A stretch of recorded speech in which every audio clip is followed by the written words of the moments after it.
Yeah, that's the disclaimer. Like, sorry if there's a game that you've played and you think is great and we haven't covered it, but hopefully you agree with some of the stuff in our lists.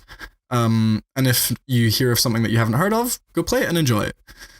But I have a couple of like honorable mentions that didn't make my list. So before we start, do you want me to go for them?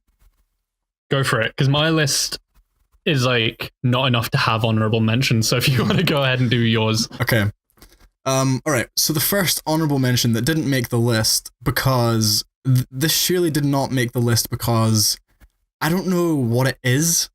And I wanted to say to myself, okay, no DLC. Like I wanted like a standalone game list, right? Yeah. And Dishonored Death of the Outsider is in this very strange place. And it's the same as Uncharted Lost Legacy, where it's like, it's technically DLC for the previous game, but it's standalone in that you don't have to have the previous game to have it, and it has a platinum trophy, and it's weird, right? But great game. I loved it, being the huge Dishonored fan that I am. Death of the Outsider is really cool. You get to play as a new character. You know, you get a new version of Blink that you don't really need, but it's a good game. Definitely go play it. It's just not on my list because it's weird. The next honorable mention is Super Rude Bear Resurrection, which is a game I reviewed for GameSpew.com. So go check those guys out. But yeah, Super Rude Bear Resurrection, really cool platformer where your corpses from your previous lives stay in the level, so you can use them as platforms. Very cool game. You should definitely go check it out. And my last honorable mention that was very, very close to making number 10 is Tom Clancy's Ghost Recon Wildlands. Oh, I didn't make your list. It didn't. It was so close. It got edged out by my number 10. Fair enough. But it took me like an hour to decide that.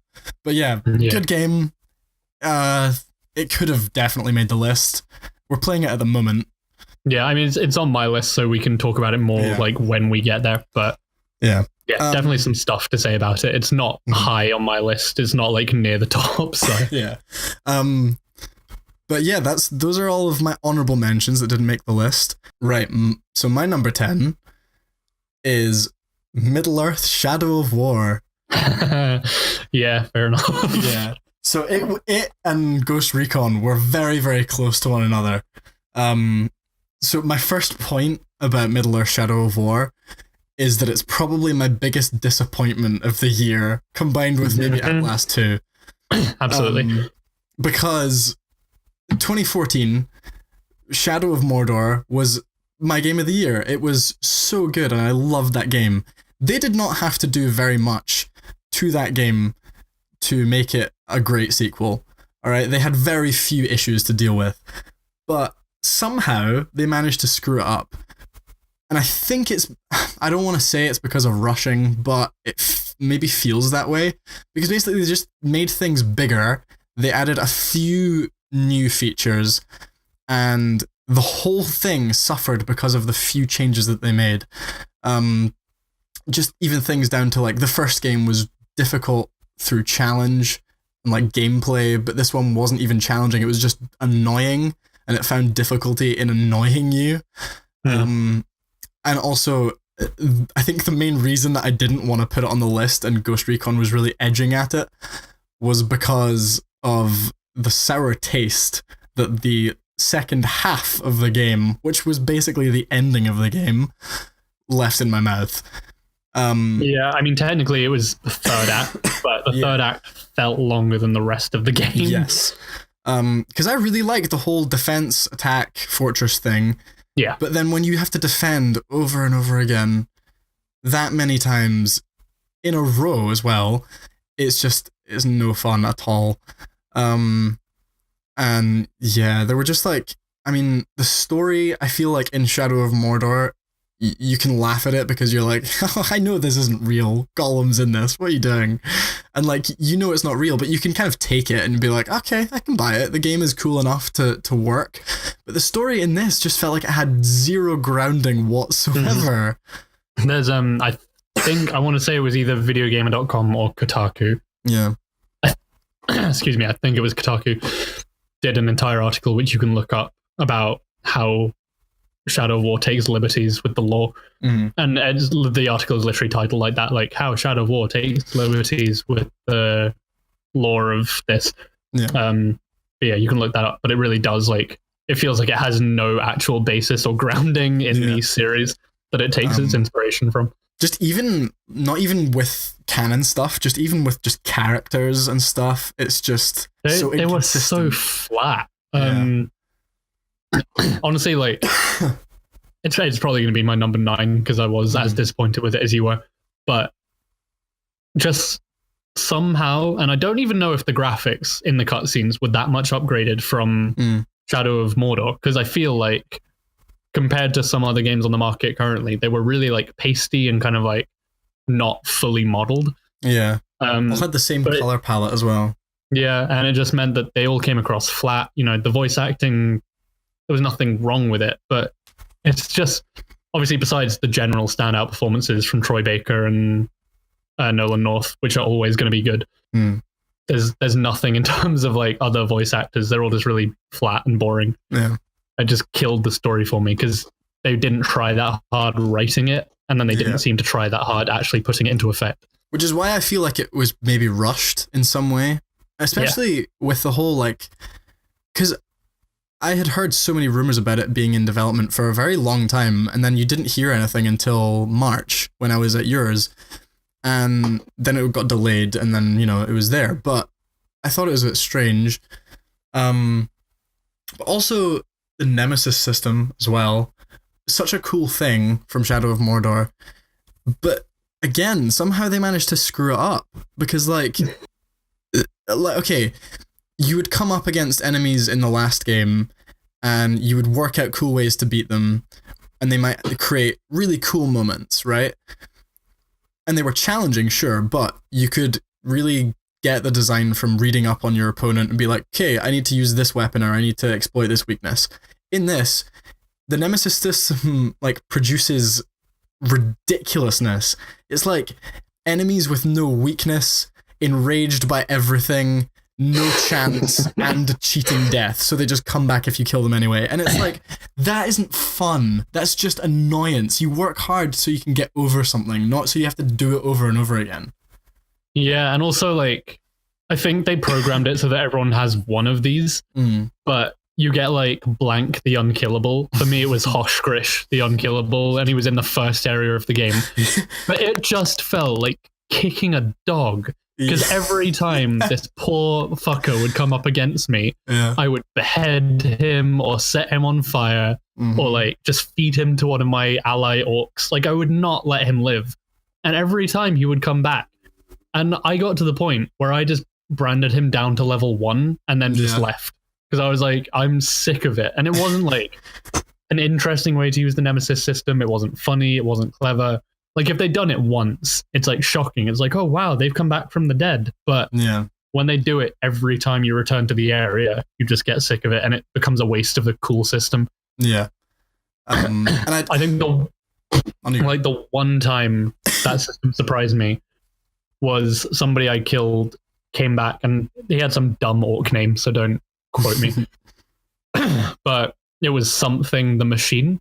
And it was an orc that I had previously cut the limbs off, who came back, and he had, like, machine parts as, like, his arms and his legs. And I was like, oh, wow, that's really cool. Like, because I recognized the name, but it, like, literally he had, like, a hook for a hand and, like, metal legs. And I was like, that's actually a really cool way to do that. Like, he's clearly come back from being killed because, like, they fitted him with new limbs and all this. And it was, like, a really cool, like, the one time with the Nemesis system where someone came back and I was actually like, wow, it almost seems like there was thought put into that. But that's, like, the only time. And there was once in, like, a, 40-hour playthrough or whatever. Yeah, plus that. I mean, we both platinumed it. And just, like, it is so disappointing because the gameplay at its core was still fun. Yeah. And just somehow it did not resonate at all because just of the little differences that they made, they didn't work out. Which is a real shame. Right, okay, so my number 9 is Prey. So, yeah, No, it's definitely on the list. It's not as good as I wanted it to be, but in a year which is literally, I think it's blown out over the park this year in terms of how good games have been. And I know we said that last year, but this is, I feel, an even better year. Prey, so by Arcane Studios, who, for those of you who don't know, are the same developer as Dishonored, so obviously a developer very close to my interests. I really liked how Prey had, it really paid homage to its like pedigree, so it's like very influenced by BioShock and Dishonored and those kind of games. And I really like how all of those kind of influences came into the final game, because you can definitely see things in it. One thing I didn't like about that, though, is how I think they felt kind of obligated to have some kind of power system in it. So like some kind of magic powers. And it turned out they were completely pointless. When I did choose to have them, it was just, I didn't use them. And then the game ends up punishing you for having them, which actually made me stop playing the game, not because I was like rage quitting, just because I'd had enough. I was like, I got to a point where, and that's my next point with it really, is that I think it could have been a bit tighter and a bit shorter. Because it was a great game. I had so much fun with it. It's just, I did get a bit fatigued by it. But yeah, really good game. It had a cool glue cannon in it, which they used really well. Yeah, the glue cannon looked fun. I saw gameplay of that, and it looked really cool the way they implemented that. Yeah, because you can freeze enemies, but you can also like create platforms and climb up stuff. Sorry. And yeah, they had cool, like, recycling was really cool in that game, oddly enough. And then also I have to give a shout out to the opening of that game. Like the first hour or so of that game is maybe one of the coolest openings to a game ever. Like it's the biggest plot twist when you see it and you're like, oh my god, I've been in space the whole time. Sorry if that spoiled it for anyone, but yeah. There's a really funny moment as well that I saw near the opening of the game where you're going through those like lab tests in the big like cube rooms. And they're like, I want you to hide in this room, and all that's in the room is a chair. And if you hide behind the chair, the scientists are like, is he trying to hide behind that chair right now? And you're like, oh no. It's so funny.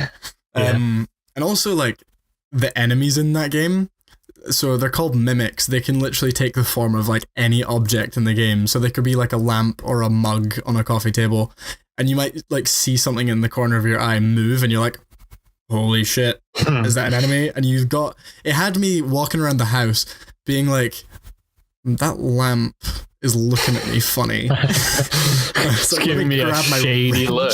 Hey. So a really good game, and I'm glad Arcane are making, like, branching out. But yeah. I see the criticisms with it though, because from what I read of reviews, unless you invested all of your skill points in either one tree or the other, you would find yourself handicapped. Because apparently if you go like all powers, it does become kind of more playable that way. But you have to really you have to commit to being like, I am going to have powers, or I'm going to use like guns and traps and all that shit. Because otherwise it did hit a point where you trying to balance the both ended up crippling you. Yeah. Which is a shame, but yeah. Yeah, so my number 8 is one that, again, we've both played. Tekken 7. Oh, yeah. So, I love the Tekken games. I've always been a fan of them since, like, Tekken Tag Tournament on PS2, and I, after that, played some of the earlier Tekken games. But it's just such a great fighting game. It feels so good. And I love that you can pick it up out of nowhere and feel quite good at the game, but then also study it and study the hundreds upon hundreds of moves and combos and also be really good at it that way. Because I feel like you don't get that in a lot of fighting games. You either get one or the other, where you really have to study up, or it's just button mashing. And getting a mix is really difficult, so I'm happy they keep doing that. Yeah, for sure, because I love that game. It's actually higher on that one as well. Yeah, it's higher on my list, but it is on my list. Yeah. But yeah, we both got the platinum, and I actually went for the platinum only because I was just having so much fun with it. Like, because I've stopped trophy hunting so much as if I enjoy a game that much, I kind of want to, because it's like almost kind of paying homage to the game. It's like you've actually earned what I'm doing with you right now.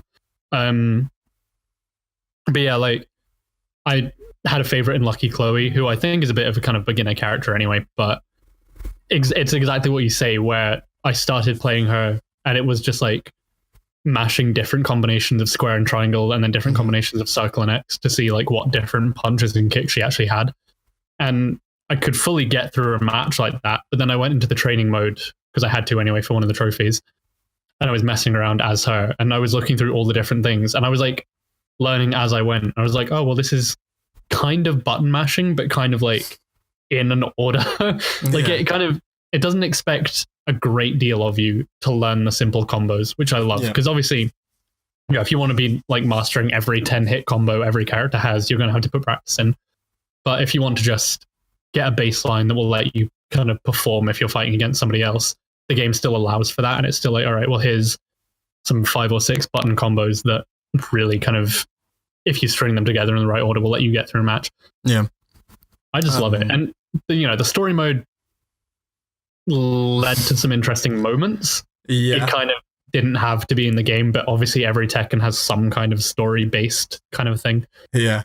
But it was, it was fun. It let you play as all the different characters, and there were all the side stories as well, which were entertaining, if a little bit pointless. Yeah. I mean, like, you were really good at that game, and especially with Lucky Chloe.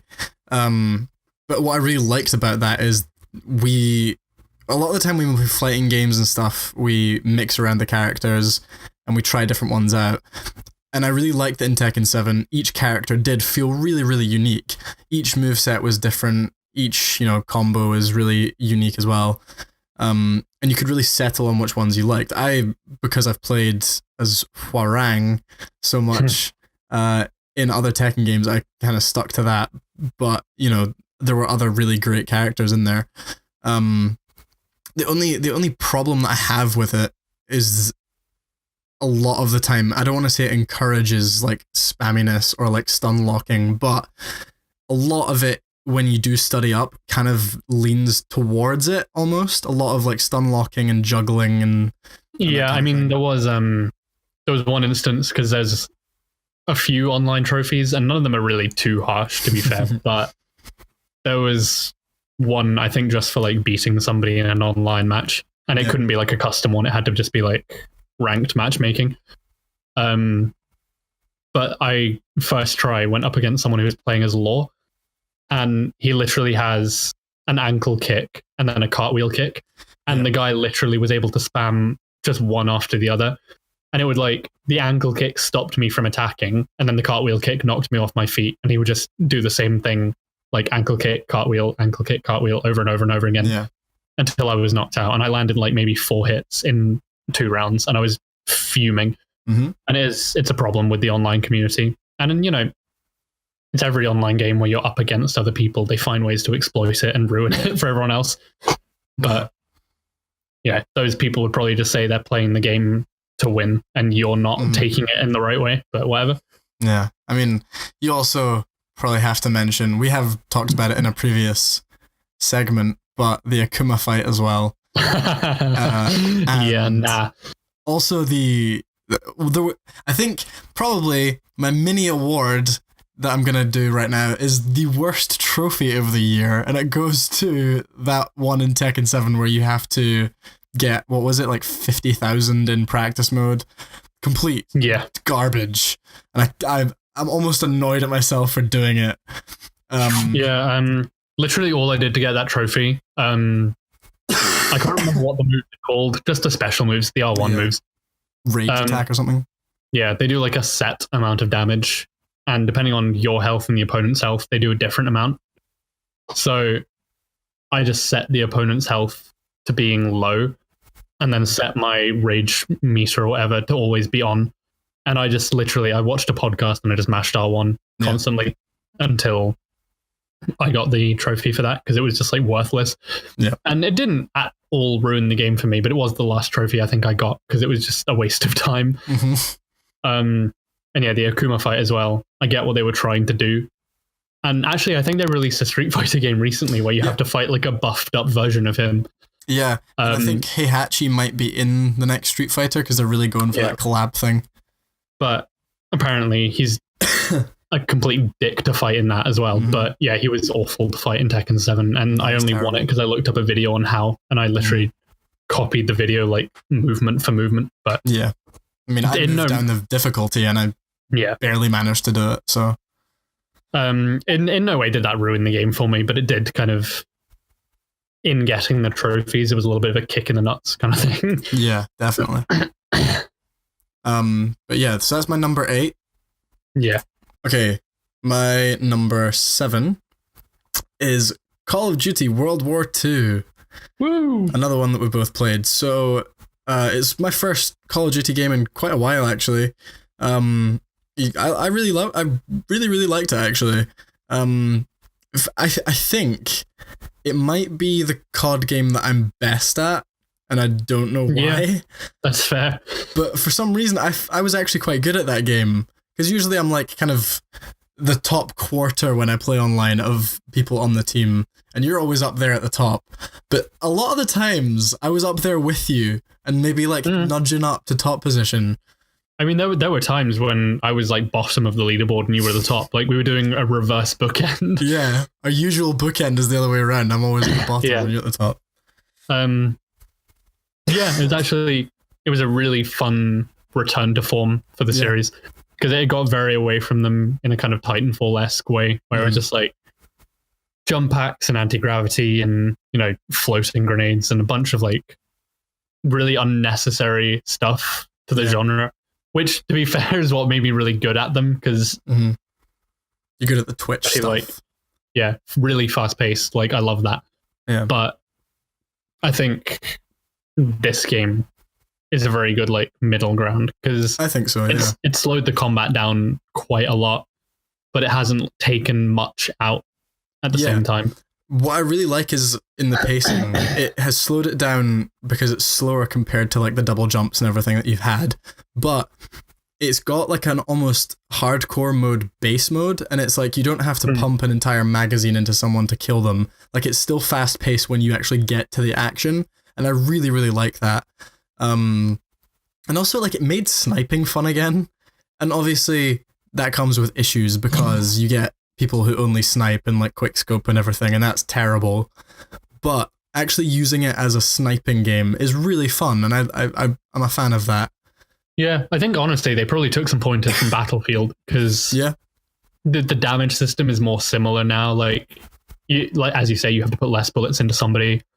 There's not many, but there is a map, the Gustav Cannon, where long range combat is kind of encouraged, as opposed to kind of previous titles in the series where you're going to use a sniper, but you're going to use it at close range. Yeah. Like in this game, you actually can use the sniper at range for once, which is nice. Yeah, I wish there were more maps and more maps like that, but yeah, that'd be a like criticism 7 or something. Yeah, it's like 7 or 8. It's a very small rotation of maps, and I refuse to purchase extra maps for stuff like that. It's like you didn't put them in the base game. I'm not going to play your game for longer. Yeah, like that's on you, not me, kind of thing. It was really fun. The campaign was interesting. I feel like they tried to do something kind of another return to form because they brought back like a health system, so you actually had to keep an eye on how your health was doing, and you had medkits and stuff. Yeah. And they kind of tried to make it squad based because you have different abilities that different squad members have and whatever. But I think a lot of that kind of stuff kind of missed the mark because, like the health system specifically, if you got caught on a difficult checkpoint and you had low health, it brings you back with the same amount of health, which just like if you get stuck on a difficult checkpoint, really ruins you. And it kind of does ruin the experience a little bit, especially if you're playing on a higher difficulty. Yeah, I agree. Because, you know, if you get stuck on one checkpoint, that's you done, basically. Like, you either have to restart the level or you have to just keep trying different stuff until something sticks. So I feel like the campaign didn't hit the mark necessarily for me, but it had some cool moments. I completely agree. Like, I don't think it resonated as much as they wanted it to. And, you know, as much as they might try and say otherwise, the main focus of a COD game isn't the campaign, it's the multiplayer. No. But it was a good campaign. Like, it had some fun moments. I really liked when they did different things with it. There was that one mission in Paris that was, you hardly held a gun, and it was like, yes, this is something different, and it really works. Yeah, it was clever, and I did enjoy it. I feel like the staple of COD games in the past, like, almost decade has been their set pieces. Mm-hmm. So, like, you know, in Modern Warfare, you had, you know, riding the back of a truck and shooting out the back of it, and you know, you had like free running over the top of the favelas and all that. And there was really cool moments where you weren't actually shooting enemies. It was just what you were doing. It felt like you were an action hero kind of thing. Mm-hmm. And I felt like that was lacking from this campaign. And I feel like maybe they wanted to try and portray World War II in a kind of authentic way, almost. Yeah. But it just meant that brothers thing. Yeah, but I didn't necessarily feel like a hero. I just felt like part of a squad, which isn't always a bad thing, but I don't know. I feel like the set pieces could have used some work, because especially like the driving sections, like when you're driving alongside the train, a bit lackluster. They didn't control that well. Kind of felt a bit shoehorned in. But I always loved driving in first-person shooter games. Never works. Never. It just never does. And like you can pretty much just do whatever you want, and you still go from point A to point B. You know, within reason. So yeah. Also, one last thing about it. For some reason, the menus in multiplayer are dire. Like, they're so bad. Garbage. They're so difficult to navigate, and it's just unnecessary. And I guess that they added the, like, what is it called again? The little, not forum place, but like, you know... Headquarters? That's the one. Headquarters. Yeah. I like that they added that. It's quite cool.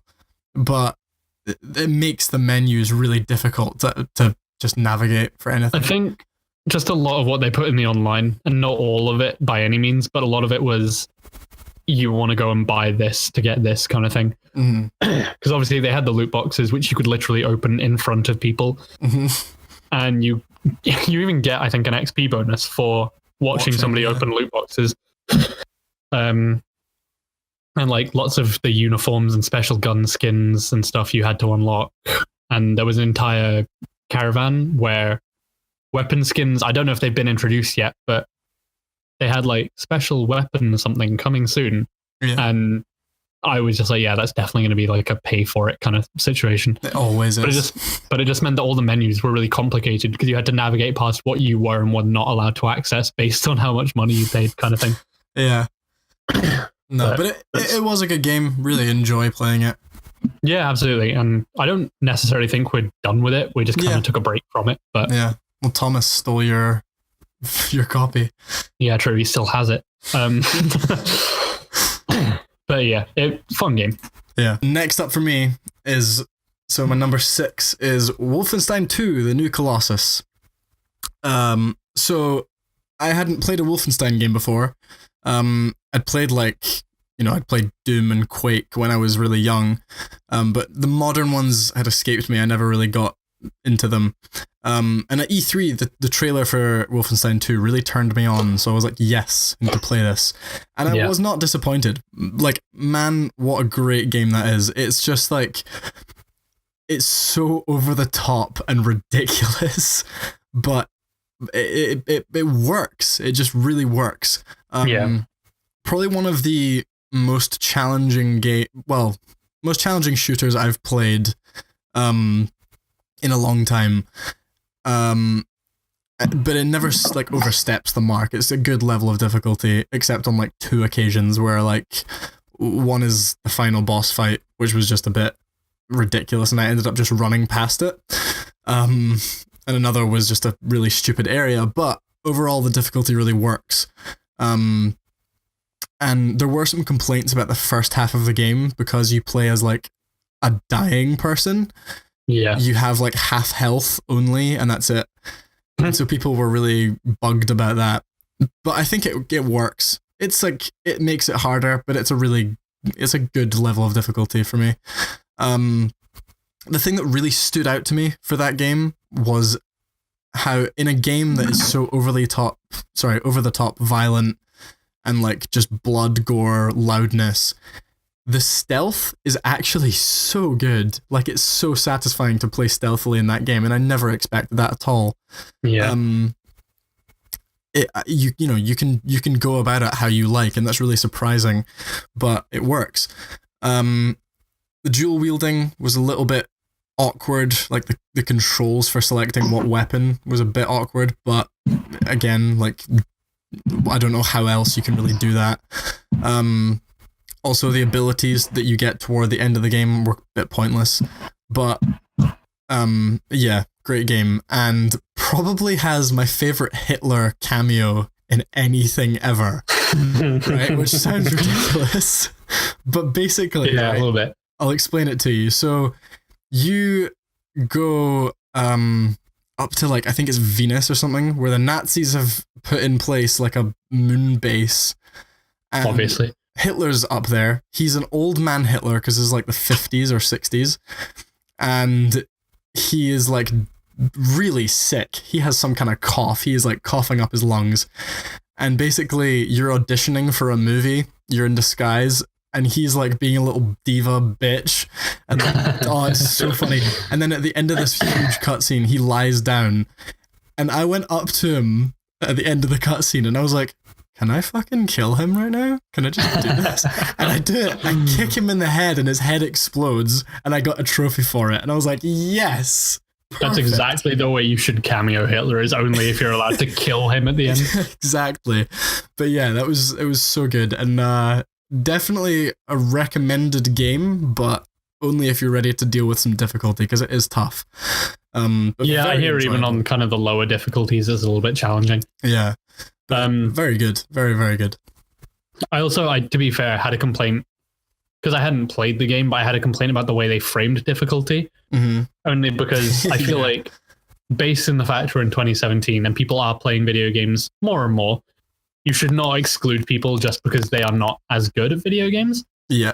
Because obviously I play games non-stop and I generally go for like the difficult setting, like not the hardest, but like the one step below that kind of thing. Yeah. But I fully understand, like, Abby's no good at shooters, so if she plays a shooter, she has to have it set to the lowest difficulty just so she can get through it. But Wolfenstein framed it in that kind of the lowest difficulty setting, I think was called like Daddy, Can I Play kind of thing. Yeah, something to do with that. And, you know, BJ's face had like a little dummy and a bonnet on it, like a baby. Yeah. And it's just like, it's funny, but it's also like, it's a little bit offensive to people who do just want to experience the story. Yeah. And it's a bit contradictory as well, because the story in the game is actually really interesting. There are some bits that are stupid, but to be fair, it's a Wolfenstein game. It's supposed to be over the top. And yeah, I mean, it's like alternate history, Nazis win the war kind of thing. So you kind of know what you're getting into. Yeah. But, you know, the story in that game is actually really good. All the characters are really great. And they keep you going through it. It's very, very good.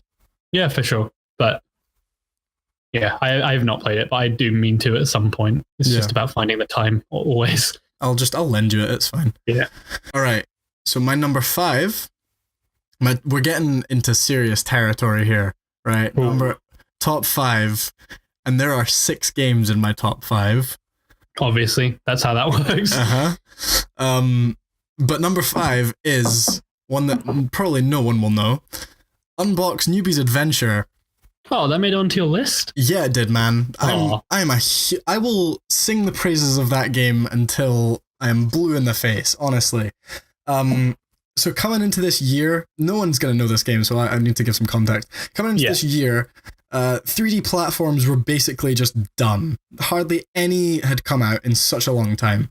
And Yooka-Laylee, by the creators of Crash Bandicoot and developers from Rare back in N64 days, made Yooka-Laylee. And I was really excited for that.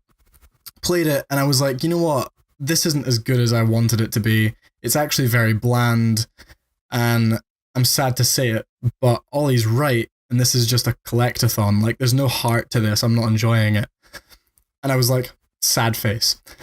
Fast forward like 3 or 4 months, and one of the games that I get to review for GameSpew is Unbox Newbie's Adventure, which is a 3D platformer where you play as a cardboard box, right?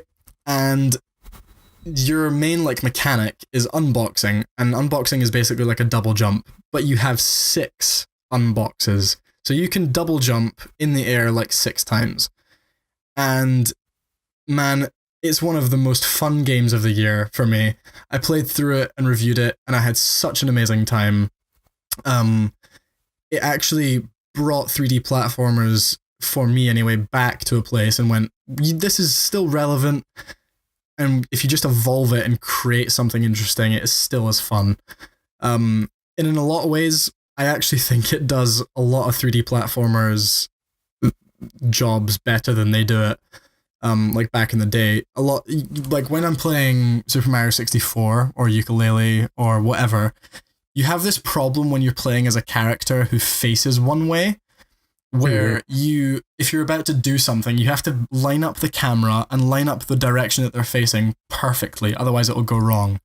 But when you're playing as a cardboard box and you can roll in any which direction you want, you don't have that problem, so it really, really works. Plus, it's probably really cheap because it's an indie game.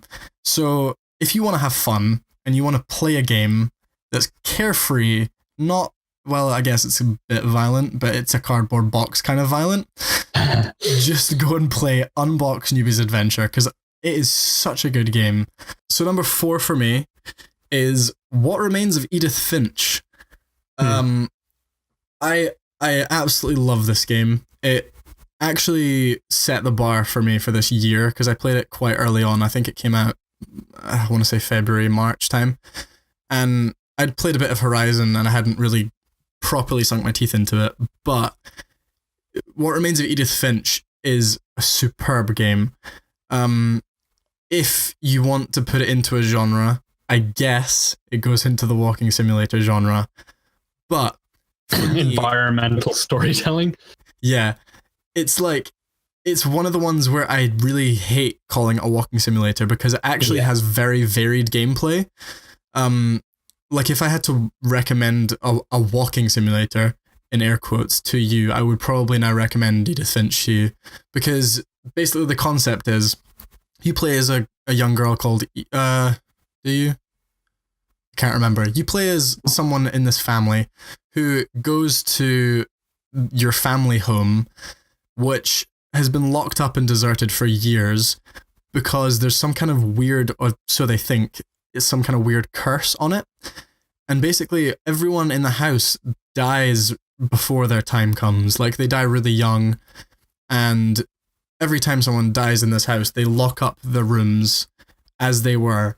So you go back and you go into each room and you discover each person's story. And each time you go into a room and you play through a story, you play as that person. And that's where the varied gameplay comes in, because I think the first one, you play as this little girl who is really hungry one night. And so you play as like a cat because she's imagining that she's a cat, and then she goes outside and she eats a bird and she becomes a bird. And then after becoming a bird, you become this weird snake thing who just eats everything. And it's really different gameplay. And then another one, which is maybe one of my favorite levels of the year, is like, I think it's a cannery level. It's basically you play as this guy who has this day job working at a fish factory. And his job is to take the fish from one side of this conveyor, chop it with a guillotine so the head's off, and then shove it to one side. And you're doing this, and then soon enough you start to fantasize in your head, and you, with one hand, keep doing the same conveyor belt stuff. And then the game teaches you to control this boat that's in the guy's head, and you're sailing a boat with the other half of the controller. And you have this moment where you're like, oh my God, how am I doing this? I'm so coordinated. And it is just brilliant. But throughout the whole game, I think it's one of my favorite narrative games just ever. It's so, so beautiful when you play it through. And I think it just resonates with so many people for so many reasons. I got it for Gordon's Christmas and he played it. I had been trying to recommend it to him for a long time, and he finally played it and he just sent me a text saying, what a game. And I was like, I knew that response was coming because it's just so good. Yeah, it sounds very cool. And to be fair, I need to get over my kind of reluctance to play that kind of game. I think it's just because if I dedicate my time to something, I want that to be as much kind of gameplay as there is narrative. But it does definitely sound like a good way for me to get into the genre. Yeah. But yeah, I can definitely, from your description, even see why it makes your list, because it sounds very cool. Yeah. It's also just, it's really gorgeous as well. It has so many moments where you'll just round a corner and it'll be like, whoa, they definitely created this just for a screenshot moment. And like a lot of the time what the girl is saying comes up on screen, and I thought that would be distracting, but it's actually really, really nice. It's so good. I recommend it to anyone. Definitely, I'll take a look, but yeah. All right. So this might take a wee while, right? I've got fantastic. Quite a lot to say on this one, right? Because my number 3 is a tie, okay? And I hate to say that because I really wanted to have a winner between these two games, but you know what? I can't choose between them because I love them both. So, number 3 is Horizon Zero Dawn and Legend of Zelda Breath of the Wild. Okay, that makes sense as a tie, to be fair. So, as I say, I cannot honestly decide between these two games.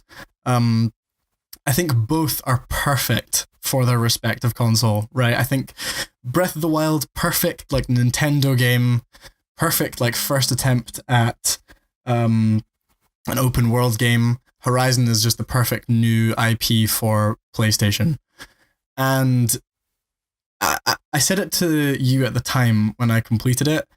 I think I completed Horizon last. I was like, I hate that they both came out within like a month of each other, because they're both such great games and they're very, very similar.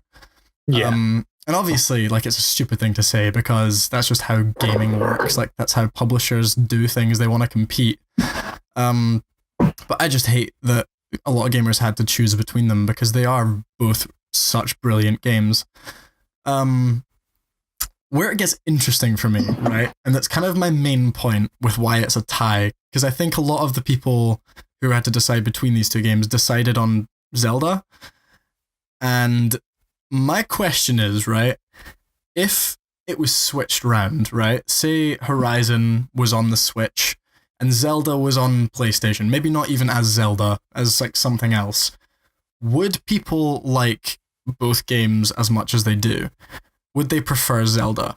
And to me, right, if Zelda wasn't a Zelda game, I don't think it would have got the rave reviews that it did, right? Because it's a masterpiece. Sorry, you go on. I'm rambling.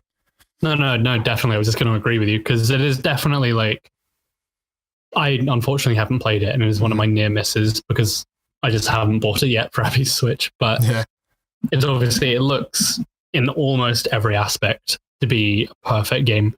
But there's legitimate complaints that people have with it, you know. The weapon degradation really gets on people's nerves. Like the fact that you constantly have to be finding new weapons. Yeah. And, you know, certain things like learning cooking recipes and certain puzzles and things like that, like motion controls for certain things, people just didn't enjoy.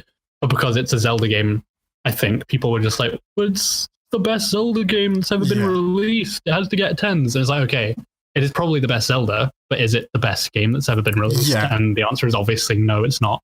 Yeah. Okay, well, I'm really glad you agree with me here because absolutely. Like, Zelda, it is a fantastic game, and I have to stress that.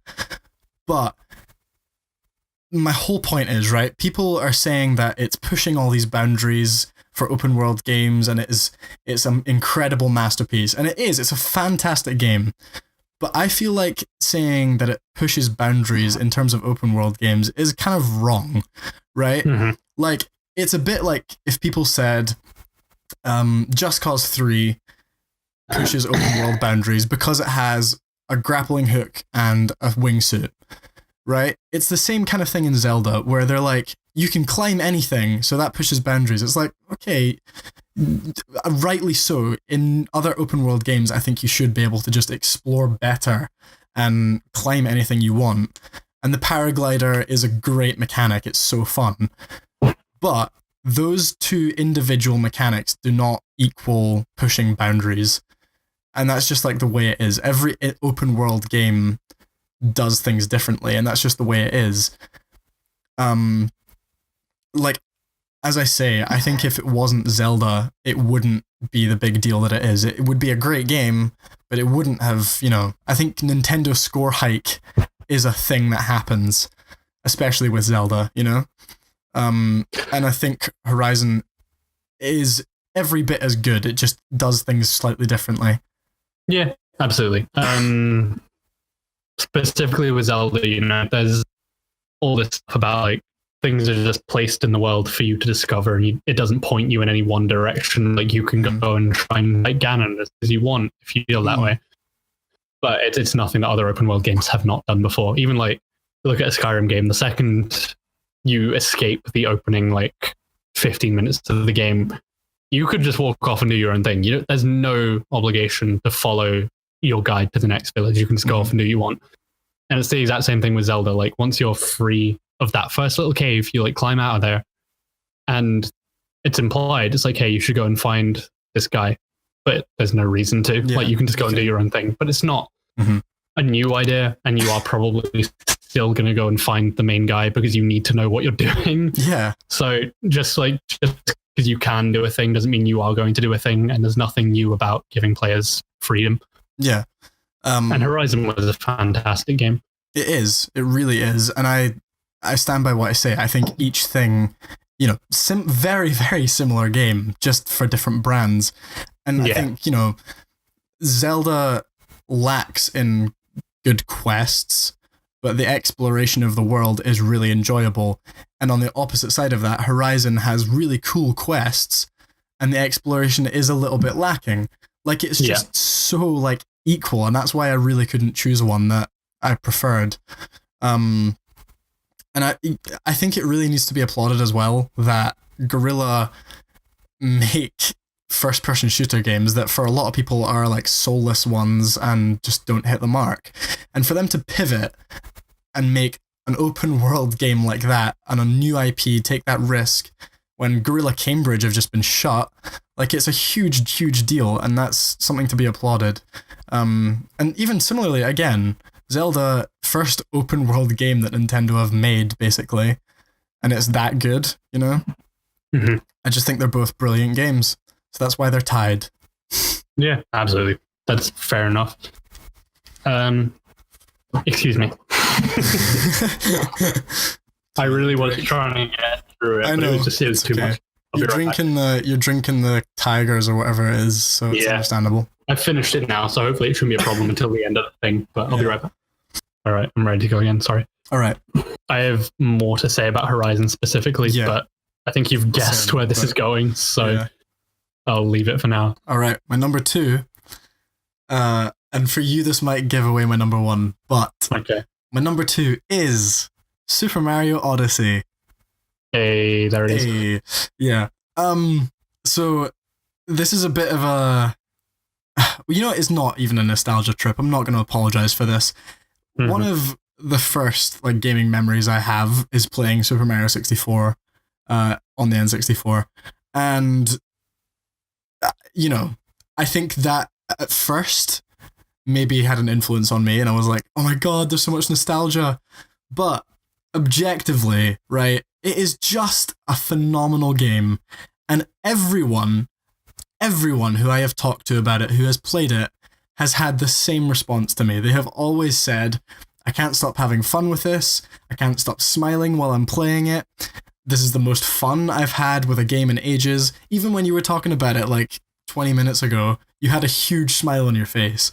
Like, it is just such a fun game, and it's unbelievable how happy that game can make you.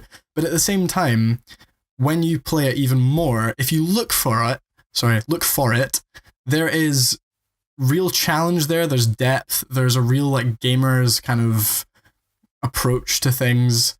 And I think it's exactly what I wanted that game to be. Yeah, definitely.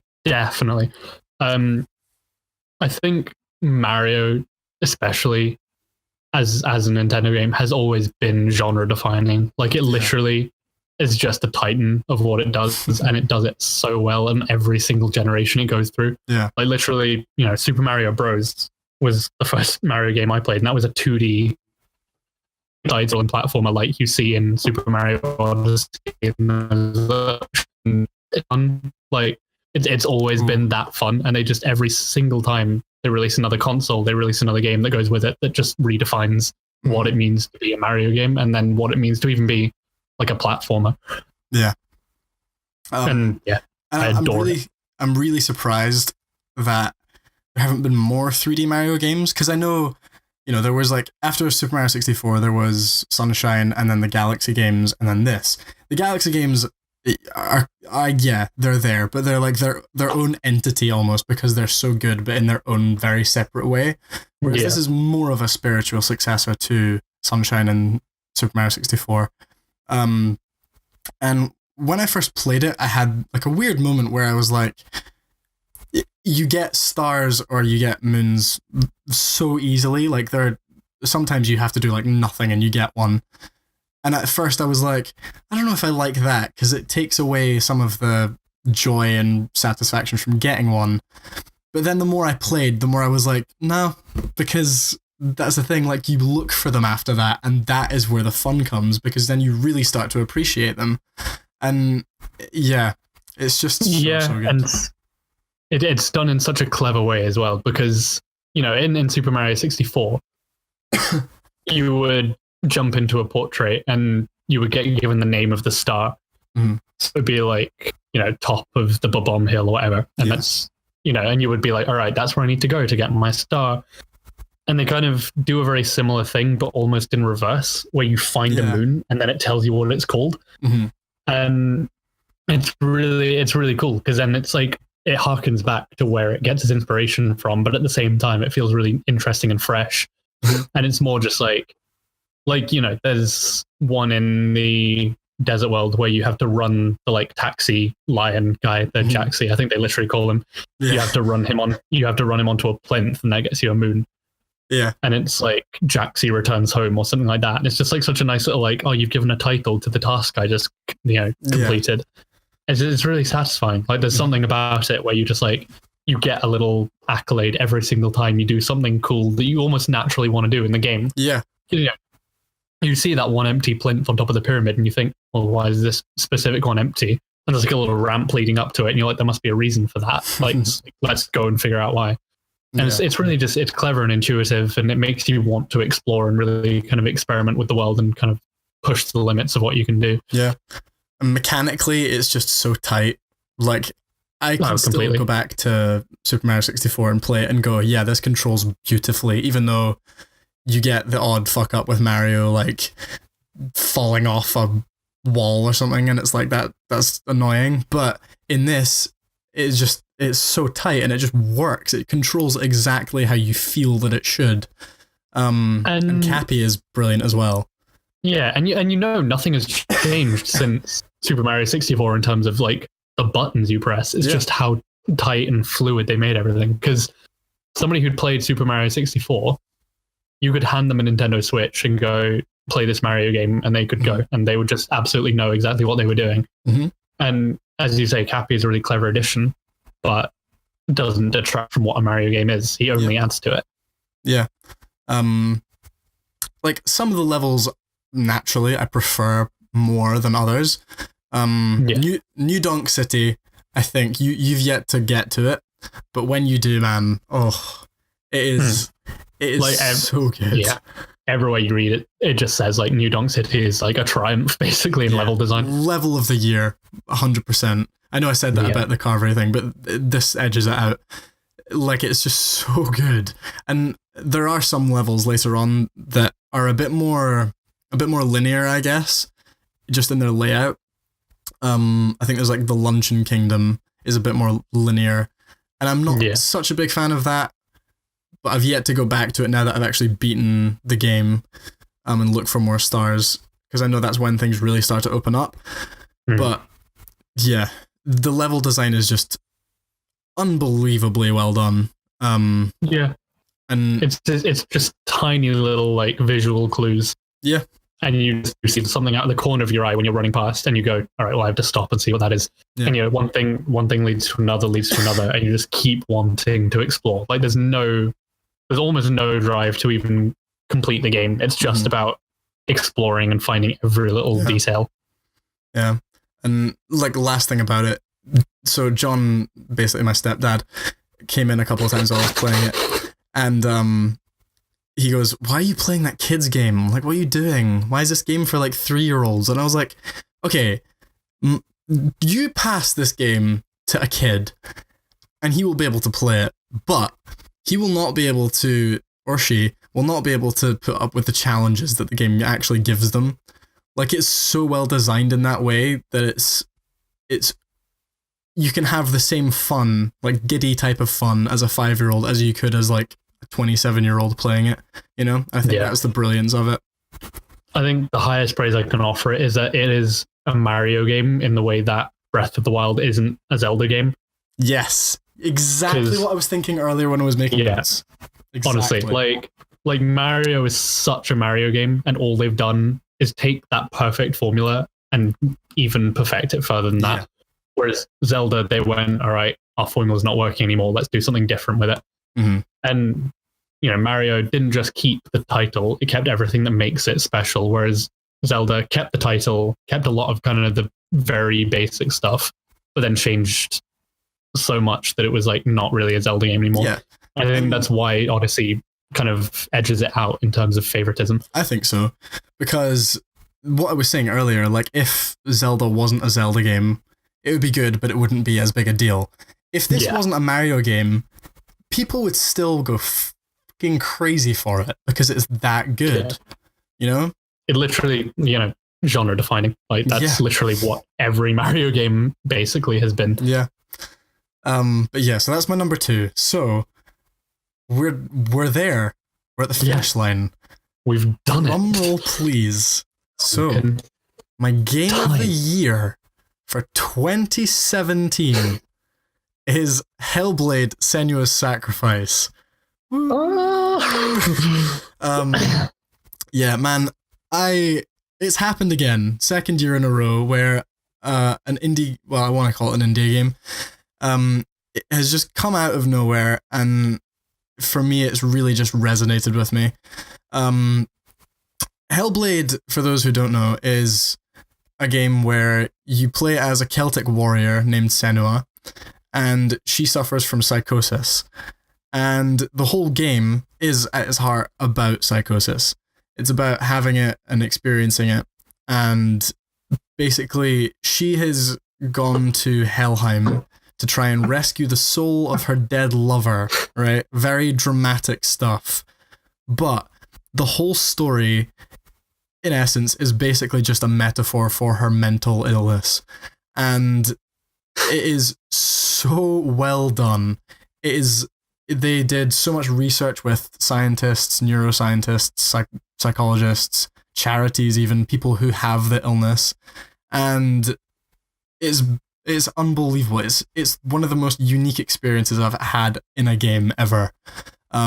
Because you basically have to play this game with headphones on because it has complete binaural sound. So what that means is they used an omnidirectional mic, and voice actors acted all the way around the mic, and you hear things as if they're in your own head. And yeah, it is so superb. Like, no game has ever made me doubt myself like that before. Like, I'll be in a fight and a voice will be like, "You're never gonna win this fight," and I'll be like, "What the fuck? I'm gonna win this fight? Don't say that." And like one time you have to run through this like fiery level, and different voices are screaming at you in your head, and they're like, "You have to go that way. You have to go that way. You're going the wrong way. You're gonna die." And like, I ran the wrong way because I believed one voice, and I was like, "What am I doing?" Like, it is just so good. Yeah. Yeah. Like it makes me speechless, which is annoying because I can't describe it, but it's so good. Yeah, I think, and to my shame, I have not played it yet. It's on the list of games I absolutely will play. It's not on my I'll play this if I get around to it. It's on my the second I really get the chance, I'm going to sit down and play this beginning to end. Yeah. I've not touched any gameplay or anything. I don't want to know what happens really before it does, because I want to experience it. But you can judge it just based on how many think pieces even that it's spawned. There's hundreds of articles online exploring different ideas with it and how it's affected people and its exploration of mental illness and how it kind of brings it to the forefront in such a way that you then have to experience it. You say, it's not just your character has a mental illness, you have to deal with this. It's you have the mental illness. You have to deal with those voices. If you have those headphones on, it is, as you say, it's literally binaural. It's made to mimic how your ears actually hear things. So it literally is it's inside your head. Yeah. Which is, exactly how those people have to experience that every day. And it's a damn shame, but it's such an interesting way to have to explore that. Yeah. And they somehow even managed to make that functional in a gameplay sense, because as you say, in a fight, I watched one very brief clip of just the combat where she's attacking one guy and a voice in her head literally yells behind you as she gets hit from behind and things like that. It's just somehow they've made psychoses still playable. And it's not in any way, it's not trivializing it, which is really difficult to do, I think. But from everything I've read, they've absolutely nailed it. Yeah, one of my favorite things about it is that you play the entire thing through and it never admits to you that it's a video game. Not once. There's no heads up display. There's no button prompts. There's nothing to help you other than your own intuition and Senua's head and her voice suggesting things and telling you what you need to do. And yeah, for me, the reason why it's the game of the year is because it showcases what video games can do. It showcases the power of them. And for me, that's a big deal. I know that it is a lot of the time just a form of entertainment that people can play. And with Mario, it's just fun. And that's great. But I love that on the other end of the spectrum, it can provide completely new perspectives for people on, issues that are hardly touched by other pieces of art or other mediums. And I think that it's damn special if it can do that. So yeah, that's why it's my game of the year. Yeah, absolutely justified. Yeah.